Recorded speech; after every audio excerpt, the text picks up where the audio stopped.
Les 1001 vies de Sign, une enquête de Karim Boukercha. Épisode 1, Sign réapparaît. Sign, c'est un des grands noms du tag à Paris, de la toute première génération, celle qui a commencé au milieu des années 80. Moi, c'est un nom que je connais de réputation parce que j'ai écrit plusieurs livres sur le milieu du graffiti. J'en ai moi-même fait pendant 10 ans. Pour mes différents ouvrages, j'avais plusieurs fois cherché Sign sans jamais arriver à mettre la main dessus. Tous ses amis, tous les gens qui l'avaient connu n'avaient aucune information sur ce qu'il était devenu. Certains me disaient qu'il avait disparu du jour au lendemain sans aucune raison. D'autres me disaient qu'il était peut-être devenu fou.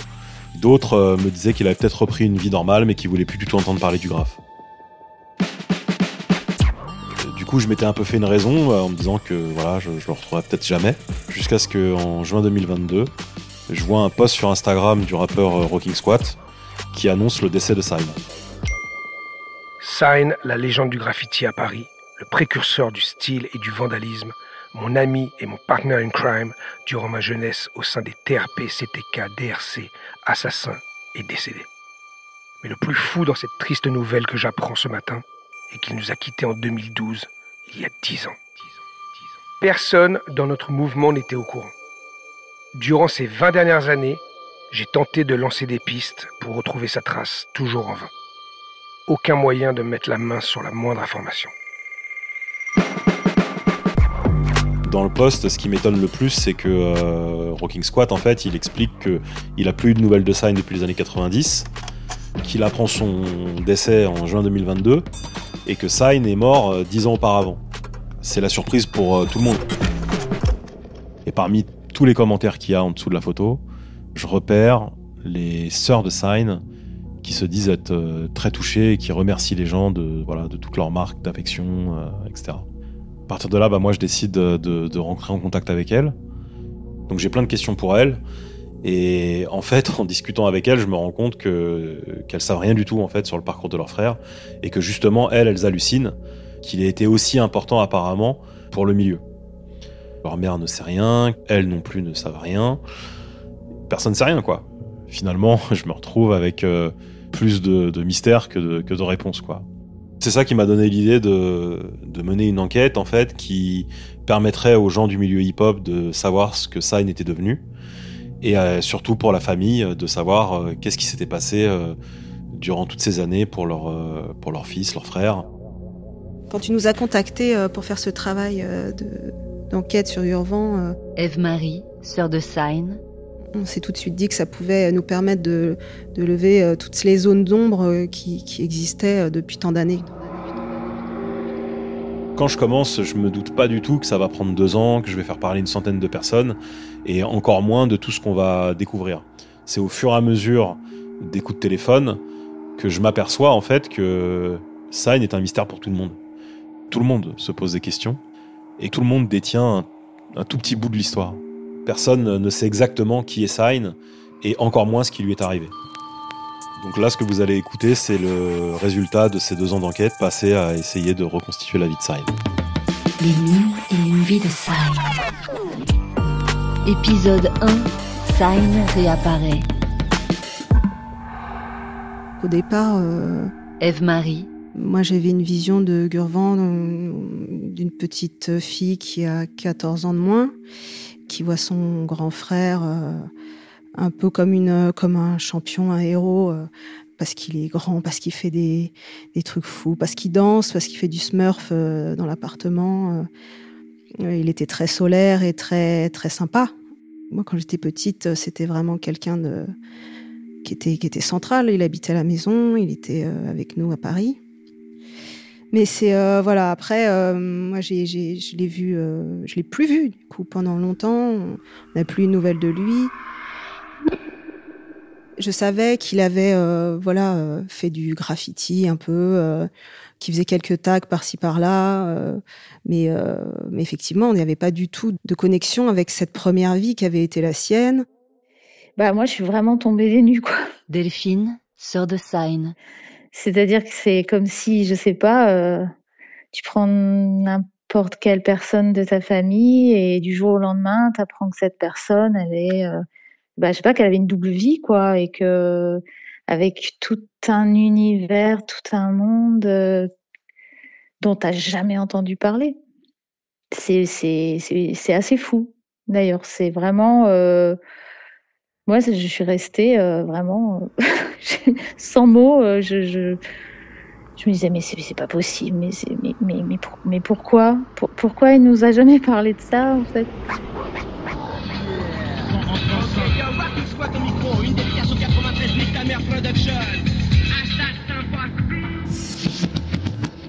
Je savais qu'il avait les frères Cassel dans son entourage, il y avait Joey Starr.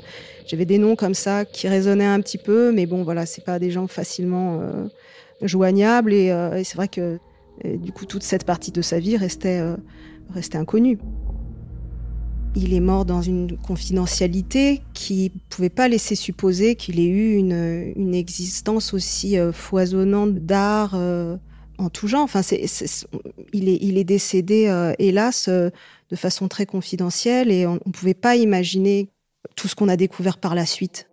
Je savais qu'il avait fait du graffiti, je savais qu'il était hyper fan de tout cet univers-là, quoi, par la musique, la danse, le graffiti, mais pour moi, c'était comme ça, quoi. Je pensais pas du tout qu'il s'était investi à ce point-là. Je pensais pas du tout qu'il avait développé autant d'amitié, de partage avec des gens autour de ça, qu'il avait fait tout ce qu'il a fait. Ah non, je savais rien de ça. Et ma sœur, ma mère non plus. Sign, la légende du graffiti à Paris.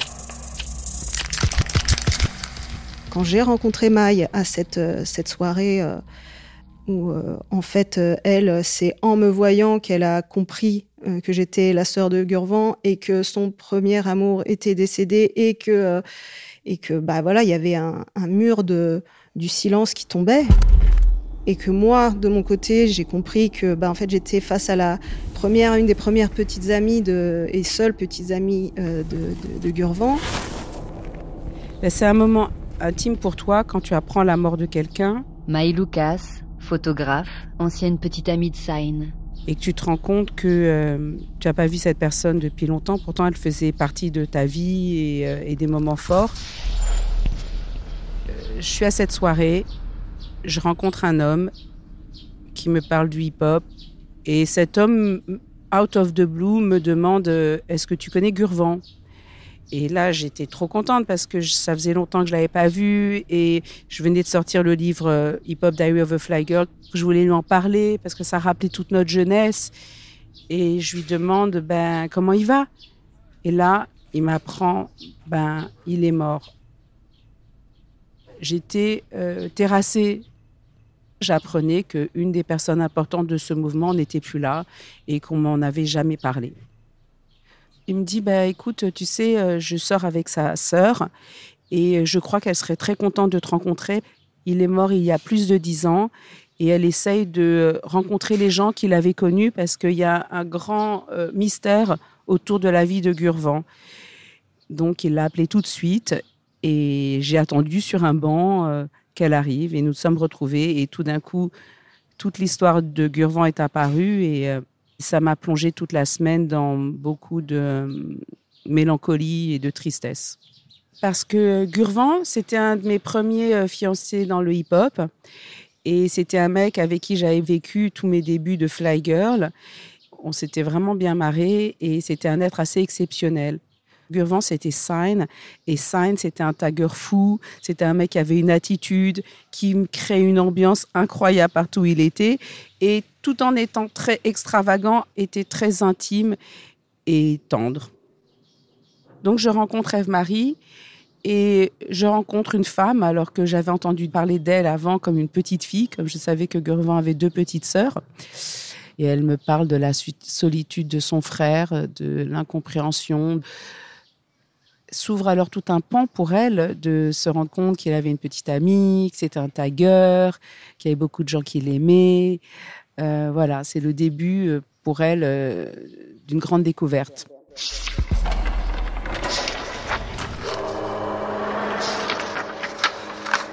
Déjà, moi, j'étais absolument ravie de la rencontrer parce que... Ève-Marie, sœur de Sign.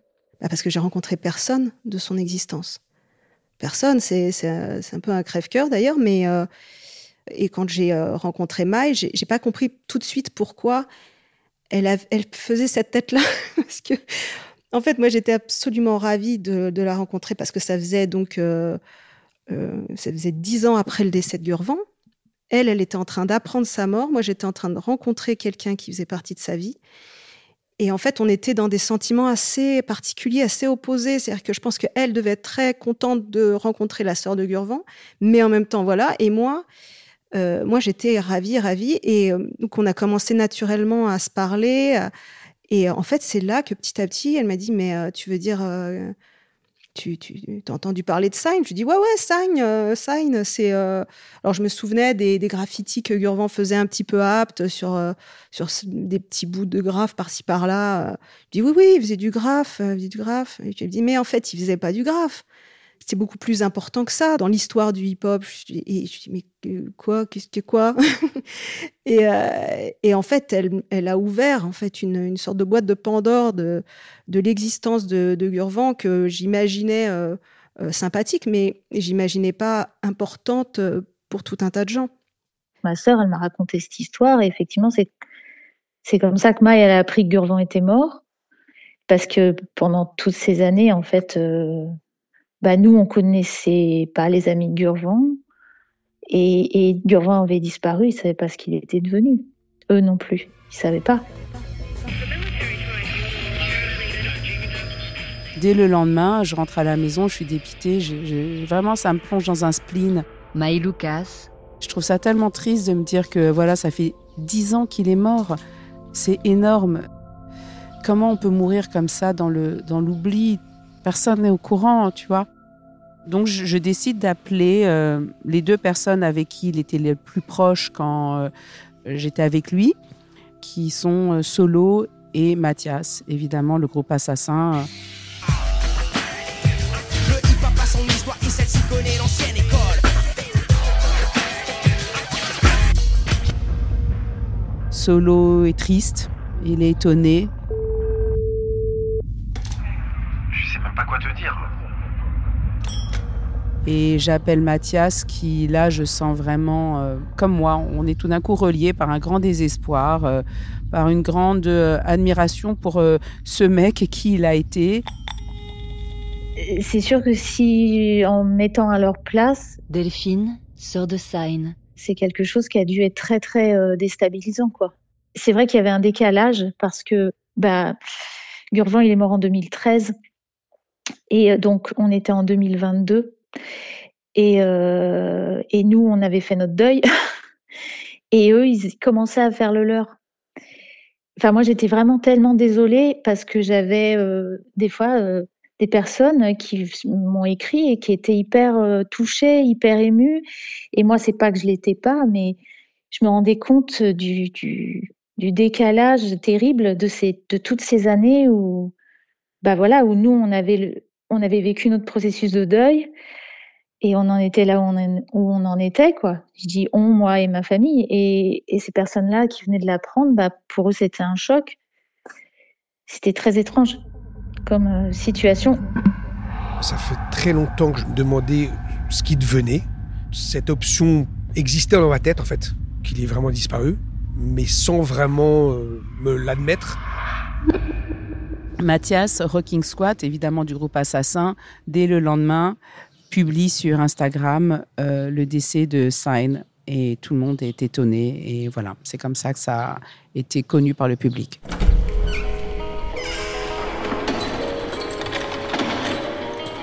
Il y a 2 choses qui s'ouvrent simultanément quand je rencontre Maï. Ève-Marie. Il y a une porte qui s'ouvre d'un côté et de l'autre. C'est-à-dire que moi, je découvre la vie de mon frère et elle de son côté et toute la communauté hip-hop qui se demandait bien ce qui était advenu de Sign. On apprend un peu plus petit à petit. Il y a 2 univers qui se rencontrent et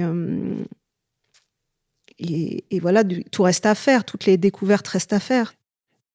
Toi, Karim, quand tu nous as proposé de faire ce travail d'enquête, c'est vrai que ça a été quand même une aubaine parce que c'est vrai que nous, on avait plein de questions.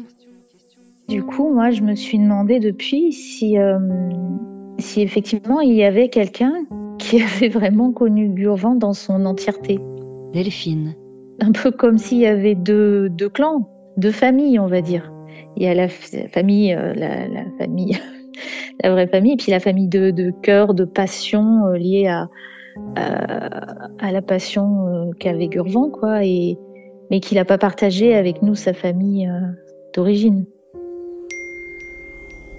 Une pensée à sa mère, son frère et ses sœurs, ainsi que sa famille et ses proches. Mathias Cassel, alias Rocking Squat. Sachez que votre fils, frère, ami est une légende de notre culture et a motivé et inspiré grand nombre d'artistes en place aujourd'hui.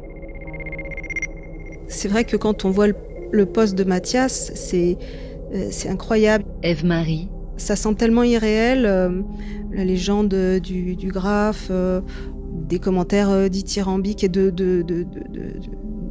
RIP, des flammes, des cœurs, des likes.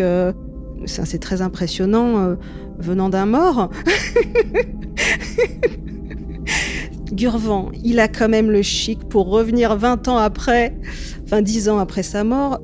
C'est très étrange parce qu'en fait, ça lui ressemble.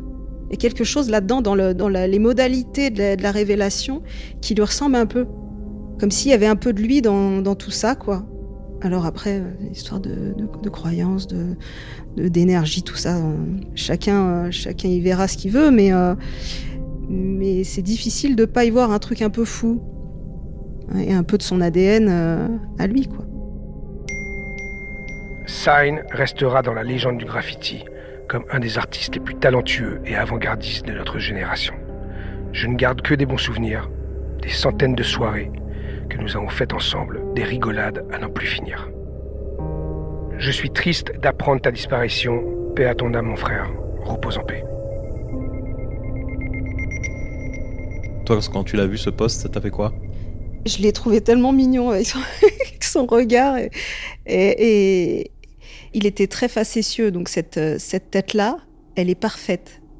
C'est exactement lui quand il faisait le couillon. Et c'est vrai que cette photo, c'est comme un clin d'œil de lui parce qu'en fait, je crois qu'il fait une sorte de clin d'œil ou un truc comme ça, comme s'il disait coucou, je suis de retour. Voilà, un truc comme ça, quoi. Un regard complice. Salut les copains, me revoilà. Ce que j'attends de ça, c'est de connaître mieux Gurvan. Delphine. Je pense qu'on va faire connaissance avec plein de choses de Gurvan qu'on n'a jamais connues de son vivant.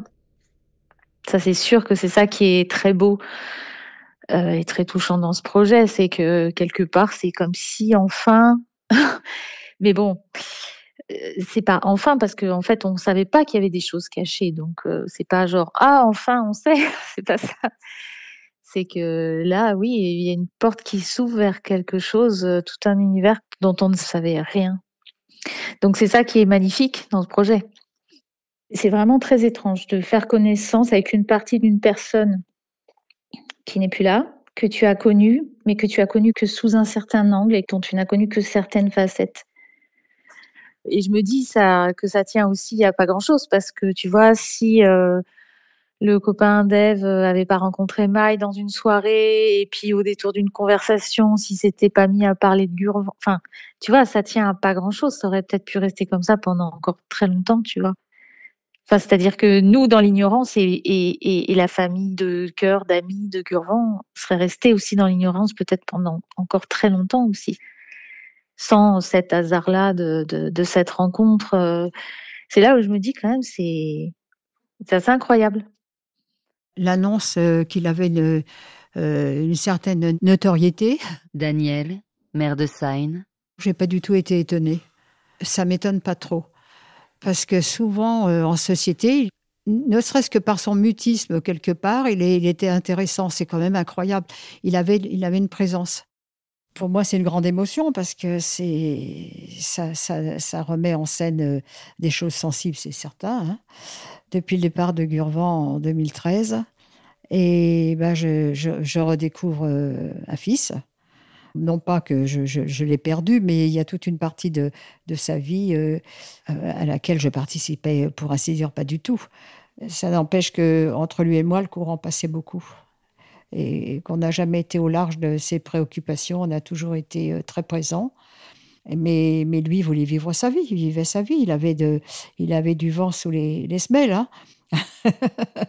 C'était un petit peu le Rimbaud de la famille, quoi. Qui est Rimbaud? Des critiques ont voulu montrer dans Rimbaud le voyou, celui qui injuriait les prêtres et écrivait sur les murs, refusant toute loi morale, par sentiment inné de l'absurde et du tragique de la condition humaine.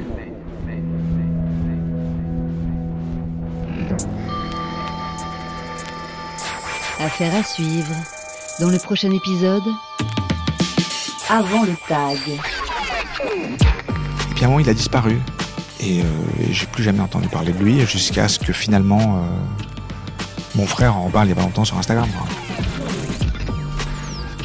La première fois que j'ai croisé Gurvan, j'étais en train de danser dans la rue et il est venu smurfer avec nous. Vous venez d'écouter Les 1001 vies de Stein, une production tard le soir.